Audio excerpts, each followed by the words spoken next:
Seja muito bem-vindo a esse canal de investimentos. Meu nome é Júlio César e hoje a gente vai falar sobre se vale a pena ou se não vale a pena a gente ficar diversificando muito os nossos investimentos. Vamos saber, vamos entender um pouquinho sobre isso, porque eu imagino que seja uma dúvida de muitas pessoas que acompanham aqui o canal. E antes da gente começar, eu gostaria de te pedir, como sempre, que você clique no botão que está aqui abaixo desse vídeo e se inscreva no canal. E também não deixe de curtir o vídeo, de ativar o sininho para você receber todas as notificações sempre que eu colocar um vídeo novo no ar e compartilhar o vídeo, porque você me ajuda muito e pode ser que ajude também alguma outra pessoa que talvez tenha dúvidas sobre o tema desse vídeo. Bom, desde que eu comecei a investir na Bolsa de Valores lá em 2006, eu passei por duas fases no que tange a diversificação dos investimentos.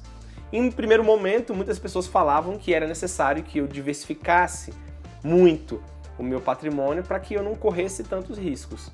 E outras pessoas, em outra fase, né, na segunda fase, pessoas falavam, profissionais me falavam que eu tinha que diversificar muito pouco, porque senão eu não obteria um retorno adequado. Isso gera aquela confusão, né? Então o primeiro grupo, né, a primeira fase, eles falavam que era importante que eu não colocasse todos os ovos na mesma cesta.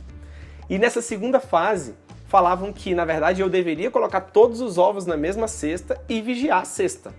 Então isso causa uma confusão. E aí você deve estar me perguntando, poxa, tá, mas e qual é o correto? O que eu posso te dizer é que não existe uma regra de diversificação que valha para todos os casos. Por exemplo, Peter Lynch, grande economista e gestor de um grande fundo nos Estados Unidos, bateu o mercado durante várias décadas e ele tinha na carteira um portfólio de mais de 700 ações. Da mesma maneira, Warren Buffett, o maior investidor, considerado o maior investidor do século, por meio da Berkshire Hathaway, que é a empresa da qual ele é o CEO, tem mais de 40, se eu não me engano, 43 ações no portfólio da Berkshire. O próprio Charlie Munger, que é um grande parceiro e sócio do Warren Buffett, ele costumava ter entre 3, 4, 5 ações no máximo na carteira. Então não tem muito uma regra. E se você for pensar, um empresário que cria uma empresa e faz com que essa empresa seja bem sucedida, ele tem uma ação, na verdade um tipo de ação, né, daquela mesma empresa. Ele não está diversificado em outras empresas necessariamente. Pode ser que sim, pode ser que não. Então, não tem bem uma regra que valha para todos os casos como diversificação. Mas uma coisa que de certa forma me incomoda no mercado financeiro como um todo, até mesmo nos profissionais ou em leigos que estão falando sobre o assunto, é quando dizem que mais de 16 ativos na carteira, por exemplo, mais de 16 ações, você já não gera diversificação, você não se utiliza do benefício da diversificação. E eu discordo, mas eu compreendo de onde que vem essa tese. Essa tese vem do seguinte gráfico. Esse gráfico então mostra a diferença entre risco diversificável e o risco de mercado, que é o risco não diversificável. Veja que abaixo da linha curva a gente tem aí o risco diversificável, que é aquele que reduz, que é aquele que diminui, quanto mais você aumenta o número de ativos, de acordo com o eixo X que a gente vê.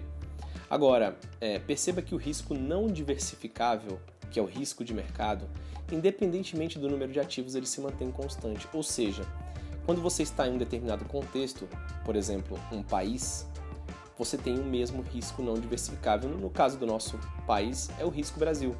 Então, para todos os ativos, o risco Brasil é basicamente o mesmo, independente do ativo que esteja dentro do nosso país. E é basicamente esse gráfico aqui que as pessoas se baseiam para dizer com relação à quantidade de ativos e o tamanho do risco. Perceba que por ser um gráfico exponencial, invertido, né, negativo, quanto maior o número de ativos, mais você consegue reduzir o seu risco.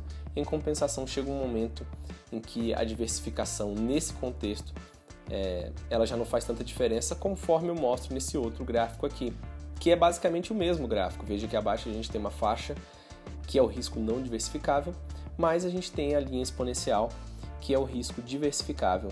E quanto mais você aumenta o número de ativos, mais você consegue reduzir o risco, mas a partir ali de 16 ativos, ele mostra que tem uma redução de 94% do risco, mas você já não consegue mais, digamos que você aumente para 20 ativos, o seu risco não aumenta tanto e provavelmente o seu retorno reduziria bastante. Então é esse o gráfico que costumeiramente algumas pessoas utilizam para justificar que a partir de 16 ativos você já não tem o benefício da diversificação. mas a gente vai ver que não é bem assim. Bom, esse gráfico mostra aí de maneira muito clara e, ao meu ver, muito assertiva, a diferença entre risco sistêmico e risco não sistêmico. Mas o que não se fala dessa regra são duas coisas. A primeira é que os ativos aí são altamente não correlacionados. E também são ativos muito aleatórios, por assim dizer, né? Então pensemos em ativos não correlacionados, ou seja, não são todos os 16 ativos, não são 16 bancos, ou não são 16 ativos baseados em commodities, né? Cujo produto principal são commodities, ou não são 16 ativos cuja carteira está baseada em tecnologia. São 16 ativos, de certa forma, em setores aleatórios, ativos não correlacionados. Até porque, convenhamos, se você tiver 16 ativos, mas 4 ou 5 deles são bancos, provavelmente você já poderia excluir desses 16 os 4 ou 5. Então você poderia considerar que, na verdade, está diversificado apenas em 11 ativos, porque esses ativos são muito correlacionados. E no momento de alguma regulação do setor bancário, por exemplo, esses ativos vão ser impactados de maneira muito semelhante. Então a gente tem que entender, e é por isso, né, que o Peter Lynch tinha tantos ativos, porque muitos dos ativos que ele tinha estavam muito correlacionados, então ele poderia se dar o luxo de diversificar muito mais. Um segundo ponto que a gente tem que entender aqui é que os 16 ativos eles têm a mesma proporção para que essa regra funcione. Porque se você tiver, por exemplo, um ativo corresponde a praticamente 30% da sua carteira, certamente essa regra já não vale tanto, porque 1/3 da sua carteira, praticamente, é um ativo só. Os outros 15 ativos estão muito divididos, então na verdade você está concentrado em uma só ação e diluído nas outras 15, por exemplo. Então a gente tem que sempre avaliar se essas regras prontas na verdade não tem nuances que a gente ainda não consegue compreender a fundo. Mas tem algo muito interessante também que vale a pena a gente falar aqui no vídeo, que está mostrado no seguinte gráfico. Esse gráfico mostra algo bem interessante, que é a variabilidade do seu retorno vai estar diretamente relacionada com a sua diversificação. Porque veja o seguinte, no eixo X a gente tem um número de ações, né? Aqui poderia ser ativos, mas estão falando sobre stocks, né? Então são as ações. Quanto mais se aumenta o número de ações na carteira, menor tende a ser a variabilidade do retorno. O retorno aqui seria a rentabilidade, o quanto você ganha. Então veja que quando você tem apenas um ativo, você pode tanto não ganhar nada, quanto ganhar 200% ou até mesmo mais. É claro que isso aqui é só um gráfico ilustrativo, mas veja que se você tiver 10 ativos na sua carteira, você já reduz a variabilidade tanto para menos quanto para mais. Você já não vai provavelmente ter um retorno zerado, mas vai ter um retorno ali entre 60%, 140%, 135%.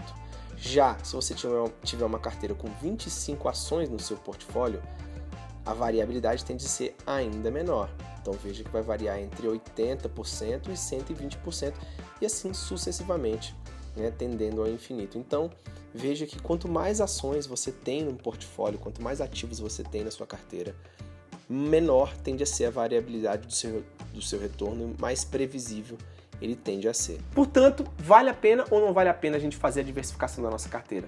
Com certeza, muito recomendável você diversificar, você não colocar todos os ovos na mesma cesta. Até porque, convenhamos, um simples evento pode acabar com a sua carteira inteira de investimentos se você tiver apenas um ativo na carteira, ou se você tiver muito pouco diversificado, ou diversificado somente em ativos correlacionados. Alguém que diversifica só tem 4 ativos na carteira e os 4 são de setores bancários, praticamente não está diversificado.